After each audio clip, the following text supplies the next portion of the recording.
Hey gang, InkdMage here with my son Nick, a dungeon master in his own right, longtime gamer here and longtime gamer here. And today we're going to discuss a subject which may be provocative in the same way that edition war arguments can be. We're going to talk about inspiration. And inspiration is a 5th edition Dungeons & Dragons mechanic in the rules where players are awarded this by dungeon masters. Now, what is your take on why they introduced inspiration in this edition of the game? I think they put it in there to just encourage role-playing, to kind of really get that back in the game more. Isn't Dungeons & Dragons a role-playing game? It's the world's greatest role-playing game. Okay. Right on the book. So that's true. I looked. I can read. And so Dungeons & Dragons introduced this mechanic, and how I originally played it and met with resistance, with one of my groups, I awarded it when people played their flaws. Everybody has flaws, and everybody has made bad choices which have led them down a road fraught with their own critical failures. Would you agree? Yeah. Okay. Yep.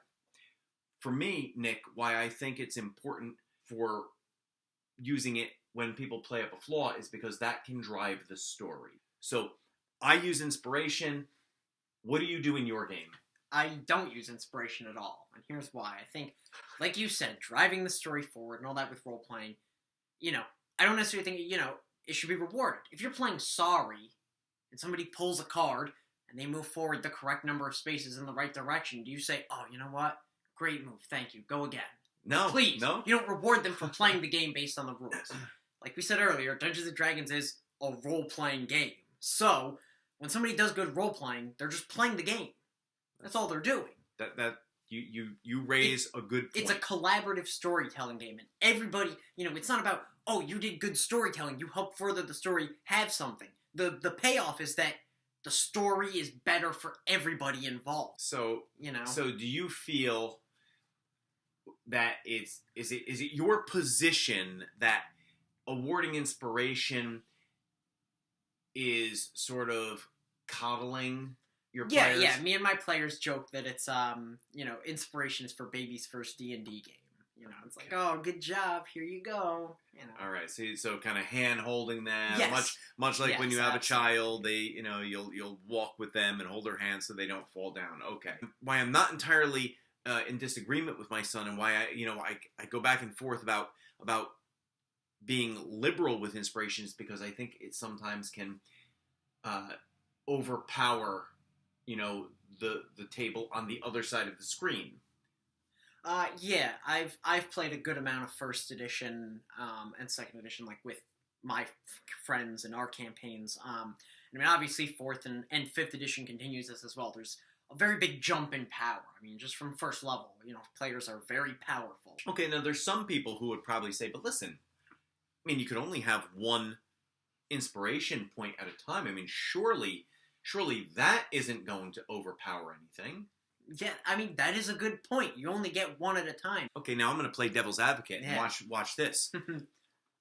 Yeah, but so you say that it's just 1 point on the table, but anybody can give that point to anybody else. Yeah, that's true. I forgot. See, I don't use inspiration, so I forget about how the mechanics of it even work. And that's true. Yeah. So if you aren't completely aware of it, if I were to do something and the DM decided, and this all comes down to the dungeon master's choice, if they are going to award inspiration, and you have the re-roll of a 20, any 20, and that's your inspiration point, you can award that to somebody. You can take it and give it to somebody else at the table. This is like changing, there is definitely a balance of power shift, right? A character who might otherwise fail a death saving throw, and their character is no more, might be able to have another chance and live. So is it that you're a ruthless DM? You hate your players and you're out to get them? No, of course not. My players like to joke that I'm ruthless and pretty mean, and I think inspiration's part of that joke. But at the end of the day, I'm not gonna say that the dice decide your fate. I'm not gonna hand out inspiration either. But I mean, if somebody's just having a bad day, they're just rolling horribly, and like, oh man, like their 8th level, character, man, they're down to their 2nd death saving throw, whatever. It's like, and they roll, and maybe you see them slump at a bad roll. So I'm like, oh, what'd you roll? What is that? I can't see that. And then they know, like, oh, he's letting me, give me a chance to re-roll. I imagine you're motivated. I mean, have you let players just die? Oh, yeah. Okay, so yes, in one of those instances, is it more about, for you, advancing the story forward? Absolutely. Okay, so, see, for me, it's always about the story, and, of course, talking with Nick, like, I know that that's important for him, too. And the best players I've had at my table are always the ones who, like, if somebody starts to rules lawyer, the player's like, no, story first, Yes. and generally, and I guess I should say, and then you tell me if this is true for you. Yeah. I may fudge the dice in or against the player's favor if it's to advance the story.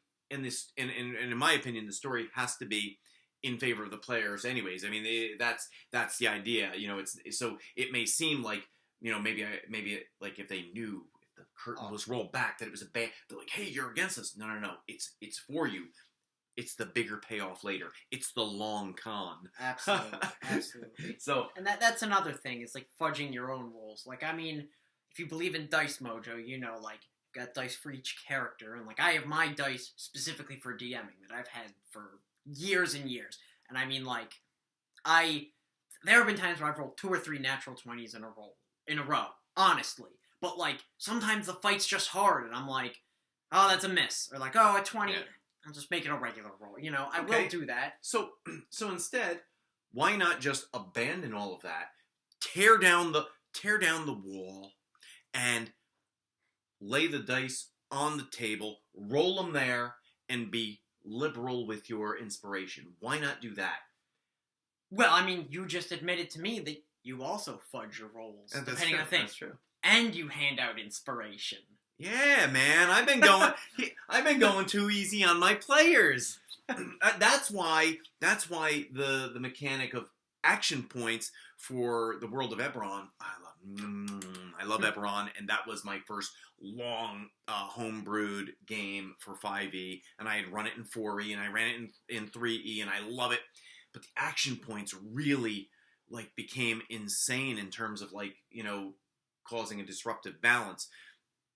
So I abandoned them and was sticking with inspiration. I think I'm like my brother who got me into D&D, he rarely uses inspiration, but it's more because he just kind of forgets to. And I maybe award it too much, and particularly with my one group that is really well synergized and creates good characters, I think it overpowers. I think so. I'm meeting you halfway, I think, because I don't want to continue awarding it so liberally for what you said, and it's a good point. This is the world's greatest role-playing game, and the role-playing should just be part of it, and it shouldn't be like, oh, a pat on your back, good job for doing and playing the game the way it's supposed to be played, right? So, but I think I would continue with inspiration when you play up a flaw. When playing up that flaw, it may create, like, negative consequences for your character and in turn for the group. I'm not going to, like, turn and screw the players over that. I'm going to look for a way on how I can drive the story forward in a compelling way. Yeah. Would you ever consider doing that, or you're still like a hard line no on inspiration? Oh man, that's tough. I do like that, and the thing is, as long as it drives the story forward, I would do it. Yeah, I would. I think if it's and Nick and I have talked before about using inspiration as a reward for good role playing. I mean, you could abandon it for the good role playing and playing up your personality and all that, and give a little bit of dole out a little extra experience points for good role players. And this way, that bonus doesn't affect how dangerous the situation can be in the game. You know, in terms of thinking about like whether or not I would award him experience points for a flaw, you know, can you think of a flaw that, I mean, you mostly DM, but have you had any player characters that you think I would award you inspiration for your flaw? Oh, man.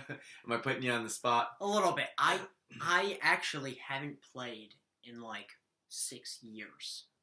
I mean, I've jumped in on his games here and there, but I mean, like, but mostly, yeah, I've just been DMing as like years. And even when he's jumped in on in my game when he could, it's been as, and listen, here's this NPC. Take this NPC and go nuts with it.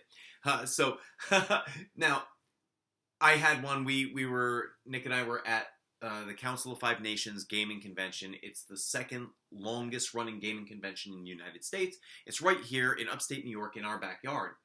And we were playing this really fun game. It was one of the big ones where it was like different tables, and we were all like communicating with one another. And I remember I really liked the flaw that my pre-generated character had. It was, if there's a plan, I'll forget it, and if I don't forget it, I'll ignore it. And that caused mischief and like playing that up. I mean, there's a fine line, right? There's a fine line in terms of like, well, I'm playing that flaw up exactly as it said, but like that also can be like, you can almost cross into like being a bad gamer, you know? Yeah. So there's that balance. So again, maybe Nick makes the best point of all. Maybe this is it, right? Some players are going to just be great role players altogether. Absolutely.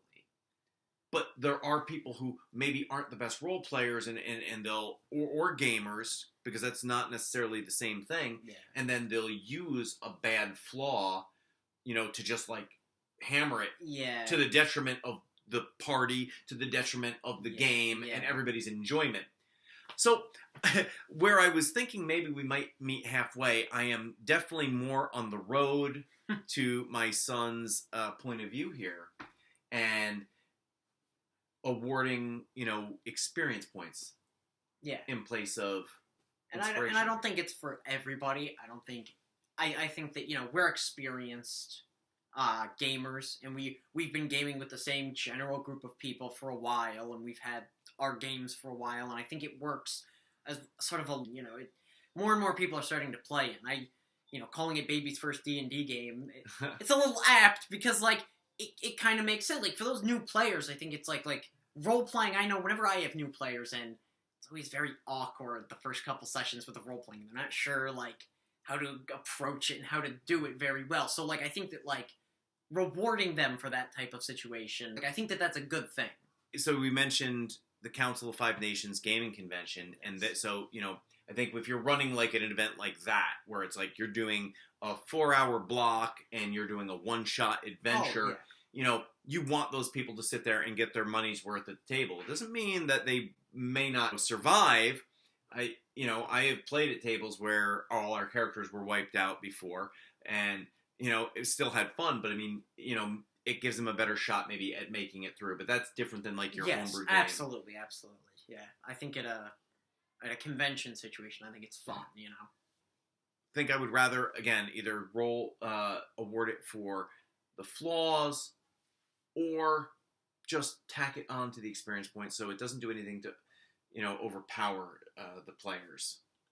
Yeah.